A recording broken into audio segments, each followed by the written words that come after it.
If anything is against the parliamentary norms, we will see to it. Okay. Now, Professor Manoj Kumar Jha.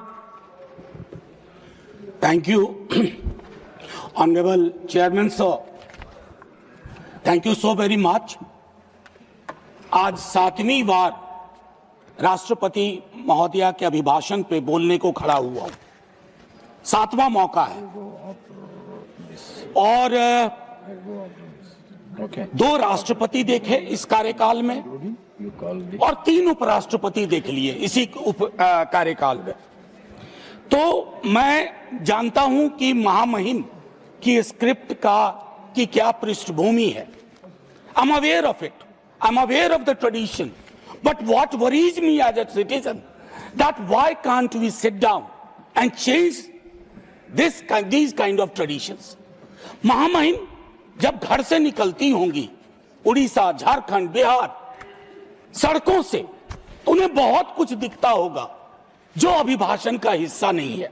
मेरे पास वक्त ज्यादा नहीं था महामहिम, थोड़ा माननीय सभापति महोदय, मैंने सोचा कि मैं प्रोज में अक्सर बोलता हूं, आज पोएट्री में बोलूंगा और बाद में अगर हमारे साथियों को दिलचस्पी हो तो मैं कवि का नाम भी बता दूंगा।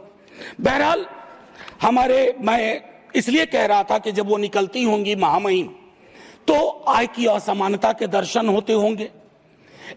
हमारे गणराज्य की नैतिक आत्मा है सामाजिक न्याय, उससे भी रूबरू होती होंगी अपने पुराने दोस्तों से बातचीत के आधार पर।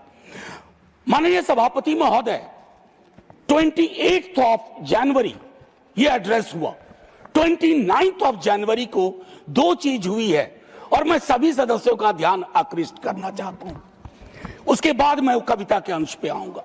माननीय सभापति महोदय, उस दिन कोर्ट में 2 ऑब्जर्वेशन बहुत महत्वपूर्ण है। एक कहा गया कि क्या हम उल्टे पांव की यात्रा पे निकल पड़े हैं, पीछे की ओर जा रहे हैं यूजीसी रेगुलेशन के संदर्भ में। मेरा दिल किया कहूं, जी हाँ हुजूर। You got only 6 minutes. Sir, I thought you sought your protection. 2 minutes extra I'll take and I'll wind up without ringing the bell. जी हाँ हुजूर, एक देश के रूप में हम उल्टे पांव नहीं, पूरे तामझाम के साथ पीछे की ओर मार्च कर रहे हैं। यह भटकाव नहीं है, ये घोषित नीति है। हमारा गंतव्य आसमान की ऊंचाई नहीं, अतीत की खाई है। मैं क्यों कह रहा हूं? जब कहा गया कि ट्रेड यूनियन विकास में अवरोधक है, मैं जानता हूं यहां हमारे तमाम साथी अलग अलग दलों के, हम ट्रेड यूनियंस को किस तरह की महत्ता देते थे और देते हैं।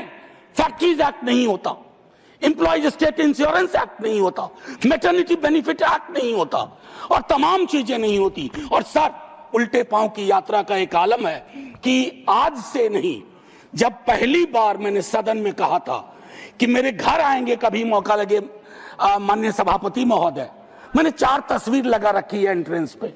वो सीवर में उतर के मरने वाले हमारे लोग हैं। जहरीली गैस किनको मार रही है? मुझे मंत्री महोदय ने जवाब दिया था 98% एक ही जाति के, उपजाति के लोग हैं। ये अपने आप में बताता है कि हम पीछे ही चल रहे हैं। माननीय सभापति महोदय, अब मैं कविता के अंश पे आता हूं। किसी से कोई शिकायत नहीं, यह चिट्ठी महामहिम के नाम है। महामहिम के माध्यम से देश के नाम एक खत। मेरे प्यारे देश, ये सबके पते पे एक साथ पहुंचे। यह खत किसी एक के नाम नहीं, न सत्ता के दरवाजे पर दस्तक, न विपक्ष की मेज पर जगह की मांग, न तालियों की उम्मीद, न इतिहास की फाइल में कैद होने की चाह। यह खत उन सब के नाम है जो बोल रहे हैं, जो चुप हैं या इन दोनों से विलग हैं। हे प्यारे देश, काफी समय से महसूस करता हूं हमारे बीच का मौसम भारी हो गया है। हवा में सवाल कम है, शक ज्यादा, संवाद सिकुड़ गया है, पहचाने हांफने लगी हैं। अब हम एक दूसरे को नाम से नहीं, खानों में रख के, बाड़ों में रखकर पहचानते हैं। पड़ोसी नहीं रहता, वो किस तरफ है हम ये जानना चाहते हैं। नफरत अब अचानक नहीं फूटती, उसे सोच समझ कर उगाया जाता है। किताबों में, बहसों में, व्हाट्सएप की सुबहों में और चुनावी बिसातों पर। मेरे प्यारे देश, डर यह नहीं कि जहर फैल रहा है, डर यह है कि लोग इसे ही अपना जीवन समझने लगे। जैसे यही हवा हो, यही भाषा, यही भाव, यही नियति। मैं ये खत इसलिए नहीं लिख रहा हूं मेरे प्यारे देश कि तुम बदल जाओ। इतिहास इतने तीव्र मोड़ नहीं लेता, मैं जानता हूं। मैं बस इतना कहना चाहता हूं कि तुम यह मान लो कुछ गलत हो रहा है। हर असहमति देशद्रोह नहीं, हर सवाल दुश्मनी नहीं, और हर चुप्पी समझदारी नहीं होती। यह खत उन माँ बाप के नाम भी है जो बच्चों को नफरत के साथ डर सिखा रहे हैं, उन शिक्षकों के नाम जो सच से हिचकते हैं, उन नेताओं के नाम जो आग लगा सकते हैं, बुझाना नहीं चाहते। और हाँ, यह खत मेरे अपने नाम भी है, क्योंकि मैं भी कई बार थक कर चुप हो गया। मेरे प्यारे देश, अगर मौसम पूरी तरह ना बदले तो भी चलेगा, बस इतना हो जाए कि लोग पहचान लें कि वे बीमार मौसम में जी रहे हैं, क्योंकि पहचान के बिना इलाज सिर्फ एक बहाना है। इस खत को संभाल कर रखना, इसे किसी फाइल में मत डालना, इसे शोर भी मत बनाना, बस पढ़कर थोड़ा ठहर जाना, शायद यहीं से बदलाव की शुरुआत हो। माननीय सभापति महोदय, मैं कहना चाहता था बहुत कुछ। महामहिम के अभिभाषण के संदर्भ में, राष्ट्रीय सुरक्षा की चिंताओं पर, घरेलू राजनीति के जहर पर, आय की भयावह असमानता पर, बेरोजगारी के दंश पर, लेकिन चुप रहूंगा। बोलूंगा तो फट पड़ूंगा। आप में से कई लोग साथ में फट पड़ेंगे और वह सत्ताधीशों को नागवार गुजरेगा जो कभी इधर हैं कभी उधर हैं, क्योंकि वे खौफ खाते हैं छात्र युवाओं के सवालों से ही नहीं, बल्कि अप्रकाशित पुस्तकों के पन्नों से भी। बकौल सर्वेश्वर रहा सक्सेना, बकौल सर्वेश्वर सनद रहे। देश सिर्फ कागज पर बना नक्शा नहीं होता, देश रिश्तों से बनता है। और जब सत्ता रिश्तों पर शक बोने लगती है तो संवाद देशद्रोह हो जाता है और सवालों से लोग डरने लगते हैं। फिर सरहदें नहीं टूटती, देश भीतर से चुपचाप दरकने लगता है। जय हिंद कहूं इससे पूर्व आपका धन्यवाद करना चाहता हूं।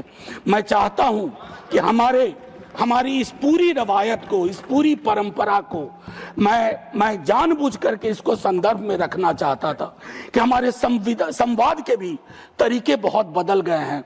ना जाने क्यों, मैं 100 दफा कह चुका हूं। 1 मिनट का वक्त दीजिए सभापति महोदय।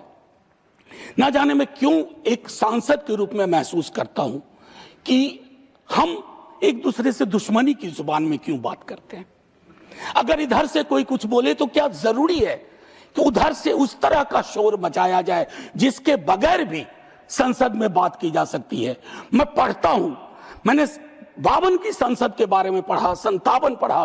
विपक्ष बहुत छोटा था, लेकिन छोटा आकार अपने आप में ये नहीं है कि विजडम भी छोटा ही होगा, ज्ञान भी छोटा ही होगा, सोच भी छोटी ही होगी। मेरा मानना है कि ये बैरियर टूटने चाहिए। इसे कोई अन्यथा न ले। इसे कोई अन्यथा न। सुधांशु जी, आज तक सदन में कभी कोई ऐसी बात नहीं बोली है जिससे किसी की गरिमा पर चोट पहुंचे। क्योंकि इस सदन में आया था तो नेहरू, प्रोफेसर हिरेन मुखर्जी, मीनू मसानी, राम मनोहर लोहिया को पढ़ के आया था। मैं चाहता हूं मेरा सदन जब कल को चर्चा हो तो वो नाम पुराने नहीं लगे, बासी ना लगे, उन नामों को लोग आज भी अंगीकार कर सकें। जय हिंद सर।